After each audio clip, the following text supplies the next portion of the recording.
इसने कहा है जी पाकिस्तान ने हमारे 5 जहाज गिराए हैं, चीन के लोगों ने नहीं गिराए, जिन जहाज़ों ने गिराए वो बहुत आला थे। मतलब पाकिस्तानी जहाज़ों की बात कर रहा है कि वो बहुत आला थे। उसने कहा कि जी फ्रांस के इतने आला तैयारे नहीं थे, राफेल ने अच्छा काम नहीं किया, मोदी के होते हुए हम जांच नहीं कर सकते क्योंकि मोदी होने नहीं देगा। ये जांच किस चीज़ की जांच की बात कर रहा है? बेसिकली राफेल तैयारे जब इंडिया में परचेज किए गए थे उस वक्त भी एक स्कैंडल आया था कि इसके अंदर ना 2 नंबरी हुई है, इसके अंदर वो गड़बड़ घोटाला का लफ्ज़ ये लोग इस्तेमाल करते हैं, गड़बड़ घोटाला हुआ है इसके अंदर। तो उस वक्त राहुल गांधी ने इस चीज़ को पिन पॉइंट किया था कि राफेल तैयारे खरीदने के अंदर ना कोई हाथ मारा गया है।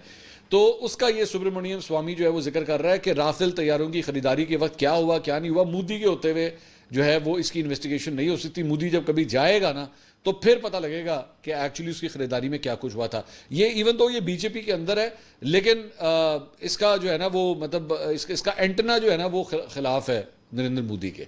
तो इसलिए ये शायद मान भी रहा है ये बात कि जी हाँ पाकिस्तान ने हमारे 5 जहाज गिराए हैं। अभी आहिस्ता आहिस्ता ये निकल रही है चीज़ें, आहिस्ता आहिस्ता जो है वो आप देखिएगा आने वाले हफ्तों के अंदर भी आहिस्ता आहिस्ता ये मानना शुरू करेंगे कि हाँ जी 5.5 जहाज जड़े ना वो डिगे ने।